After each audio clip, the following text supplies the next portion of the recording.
ناگاہ بصیرت، ناگاہ نظر بصیرت سے ملاحظہ فرما لیا کہ قریب ایک جہاز غرق ہو رہا ہے. آپ نے ہمت اور توجہ باطنی سے اس کو غرق ہونے سے بچا لیا.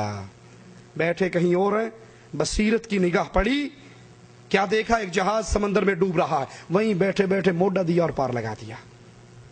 وہ بالکل ویسے ہی جیسے پیر صاحب سال کے بعد مریدنی کے گھر آئے، نماز پڑھنے لگے.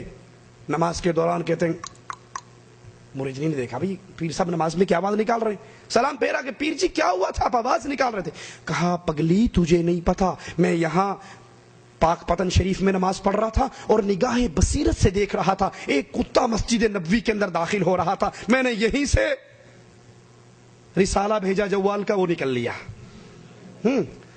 مریدنی کو تھوڑی سی پڑھی لکھی تو اس نے کہا ابھی حساب لگا لیتی ہوں، دیکھتی ہوں کیا واقعی ماشاءاللہ اتنا پہنچا ہوا ہے. اس نے سیویاں پکائی اور سیویوں میں نیچے گھی، اوپر چینی، اوپر پھوکی بغیر گھی چینی کے سوکھی سیویاں اوپر رکھ دی اور چمچ دے کے حضرت جی کے ساتھ بیٹھی. حضرت جی کھائیے، تناول فرمائیے، سال کے بعد آئے. اب وہ پلیٹ کو بھی دیکھ رہا ہے اور مریدنی کو بھی دیکھ رہا ہے. وہ کہتی قربان جاؤں سرکار کھاتے نہیں ہیں. کہا میں تو سال کے بعد آیا تھا، بڑی امیدیں لے کر آیا تھا کہ تو بڑی خدمت کرے گی، اور تو نے پاگل عورت نہ اس میں گھی ڈالا ہے نہ شکر ڈالی ہے اور سوکی میرے سامنے رکھ دی، میں کیسے کھاؤں؟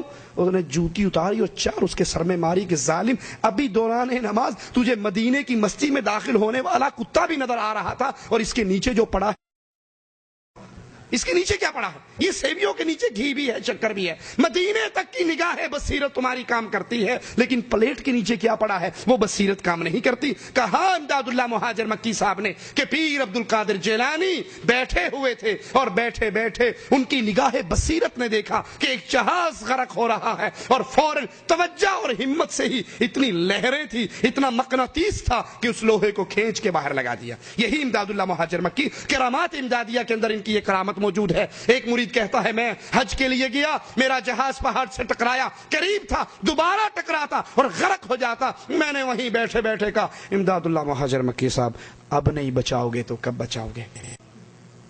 لا حول ولا قوت الا باللہ. تو کوئی بچا ہی نہیں سکتا صلی اللہ علیہ وسلم. اور یہ اہل شرک، یہ توحید کے جھوٹے دعوے دار، یہ توحید کے چولے پہن کر اپنے بزرگوں کی شرکیہ کرامات کو عام کرنے والے. کہا میں نے کہا پیر جی آپ نہیں بچاؤ گے تو کون بچائے گا؟ کہا اتنا کہنا تھا. فوراً جہاز باہر نکل آیا اور آہستہ آہستہ ساحل کو لگ گیا. میں جب ادھر یہ واقعہ ہوا، ادھر مرید صاحب پیر امداد اللہ مہاجر مکی کی کمر دباتے دباتے پیراہن جو اٹھایا تو کمر چھیلی ہوئی تھی. مرید نے کہا بابا جی کتنے گئے تھے؟ صحیح نہیں، میں باہر بیٹھا سا، یہ اندروں اندروں کاروائی کون پا گیا؟ میں دروازے پر تھا، آپ باہر کہیں گئے نہیں، خادم خاص ہوں، یہ اندر اندر کیا ہو گیا؟ کہا معرفت دیاں گلاں نے تسی نہیں پہچان سکتے، یہ بزرگوں کی باتیں ہیں، تم نہیں سمجھ سکتے. کہا نہیں کچھ نہ کچھ تو بتائیے. کہا کیا بتاؤں، تیرا ایک مرید بھائی تھا، جہاز اس کا سمندر میں پھنس گیا تھا، قریب تھا وہ غرق ہو جاتا، اس نے مجھے پکارا، میں بے چین ہو گیا اور میں نے جا کے اس کے جہاز کو کندھا دیا، وہ پار لگ گیا، اسی لیے چھل گیا ہوگا، کسی کو نہ بتانا. کندھا نہیں تھا، پوری کرین تھی جو پورے جہاز کو موڑا دے کے باہر نکال لے. لا حول ولا قوت الا باللہ. یہی عقیدہ علماء بریلی کا اور یہی عقیدہ علماء دیوبند کا. اپنے پیروں کو غوث اعظم کا نام دیتے ہیں. یہ فضائل صدقات ہے، صفحہ 559 ہے، 559 کے اوپر یہی عقیدہ غوث کا بیان کرتے ہیں. اپنے پیروں کو یہ لقب دیتے ہیں جس کا مطلب خاص کیا ہے کہ مددگار، سب سے بڑا مددگار، غوث اعظم سب سے بڑا مددگار، اور سب سے بڑا مددگار ایک اللہ عز و جل ہے. صفحہ 559 پر کہتے ہیں مولانا اشرف علی تھانوی اس واقعے پر لکھتے ہیں کہ مجھے حضرت غوث پاک کی خوشی یاد آ گئی. غوث پاک سب مددگار، فریاد رس، اور فریاد رس صرف ایک اللہ عز و جل ہے، اس کے علاوہ کوئی اور غوث نہیں ہے. علم غیب اللہ کا خاصہ ہے.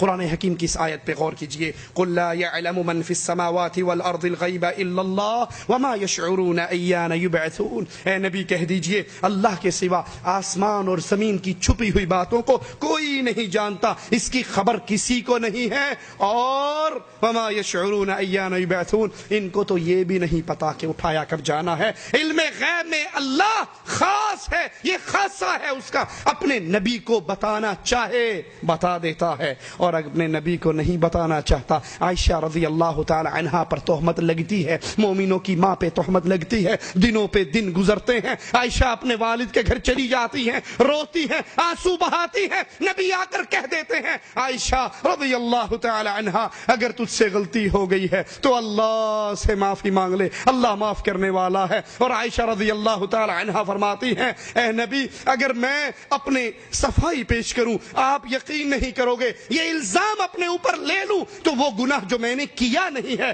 وہ الزام میں کیسے لے لوں. میں اب وہی کہوں گی جو یوسف کے بابا نے کہا تھا. یوسف کے بابا نے کہا تھا نبی ابھی بستر پہ ہیں, آسمان سے وحی آنا شروع ہو جاتی ہے, اور جب نبی کریم سر وحی کے آثار ختم ہوتے ہیں تو کہتے ہیں عائشہ خوش ہو جا, مبارک ہو تجھ کو, تیری برات کا اعلان عرش والے نے کر دیا. جب نبی کو بتا دیا جائے پتہ لگ جاتا ہے, نبی کو نہ بتایا جائے یہودیہ سحر والا کھانا کھلا دیتی ہے اور نبی لقمے چبا لیتے ہیں. یہ علم غیب خاص اللہ عز و جل کا خاصہ ہے. لیکن علماء بریلی کیا کہتے ہیں, ملفوظات احمد رضا خان بریلوی صفحہ نمبر اس کا 78 ہے, اس پر بیان کرتے ہیں شیخ محی الدین ابن عربی ایک جگہ دعوت میں تشریف لے گئے. آپ نے دیکھا یہ لڑکا کھانا کھا رہا ہے, کھانا کھاتے کھاتے اچانک رونے لگا. وجہ دریافت کرنے پر کہا میری ماں کو جہنم کا حکم ہو گیا ہے, وہ جہنم کی طرف جا رہی ہے. لا حول ولا قوت الا باللہ, میری ماں جہنم میں جا رہی ہے, فرشتے لے جا رہے ہیں. یہ لڑکا اس شہر میں مشہور تھا کہ اس کو کشف ہوتا ہے. شیخ اکبر محی الدین ابن عربی کے پاس 70,000 مرتبہ کلمہ شریف پڑھا ہوا تھا, سٹاک تھا ان کے پاس. انہوں نے دل ہی دل میں اس کی ماں کو بلٹی کر دیا. بلٹی سمجھتے ہو نا, ٹرین سے حیدرآباد سے سامان ڈالا بمبئی میں چھڑا لیا, اس نے بھی بلٹی کر دیا اور اس کی خبر کسی کو نہیں دی. دل میں بلٹی کیا, احسال ثواب کیا. وہ لڑکا ٹھٹھا مار کے ہنسنے لگ گیا اور کہا, پیر صاحب نے پوچھا تیرے ہنسنے کا سبب کیا ہے؟ کہا اب میری ماں کو فرشتے جنت کی طرف لے جا رہے ہیں. یہ اس کو بریلی میں بیٹھے بیٹھے کیسے پتہ لگ گیا میری ماں جنت میں جا رہی ہے یا جہنم میں؟ یہ غیب کی خبر اس کو کس نے بتا دی؟ اب یہی عقیدہ اور بعین ہی انہی الفاظ کے ساتھ آپ کو فضائل اعمال کے اندر مولانا ذکریہ صاحب سناتے ہیں. ذرا سنیے, صفحہ نمبر 356 ہے, 356 صفحے پہ اسی واقعے کو, اور الفاظ بھی تبدیل نہیں ہوتے, سیم وہی الفاظ ہیں. انہی الفاظ میں کہتے ہیں شیخ ابو یزید قرطبی فرماتے ہیں میں نے سنا جو شخص 70,000 مرتبہ لا الہ الا اللہ پڑھے اس کو دوزخ کی آگ سے نجات ملے. میں نے یہ سن کر ایک نصاب 70,000 کی تعداد اپنی بیوی کے لیے پڑھی, کئی نصاب اپنے لیے پڑھے, ذخیرہ آخرت کیا. ہمارے پاس ایک نوجوان رہتا تھا جس کے متعلق مشہور تھا کہ یہ صاحب کشف ہے, جنت دوزخ کا اس کو کشف ہو جاتا ہے. مجھے اس بات کی یقینی میں کچھ تردد تھا تو ایک دن وہ ہمارے ساتھ کھانا کھا رہا. خان صاحب نے بھی یہی سنا ہے نا, شیخ صاحب بھی یہی سنا رہے ہیں. کھانا کھاتے کھاتے اچانک چیخ مار کے رونے لگا.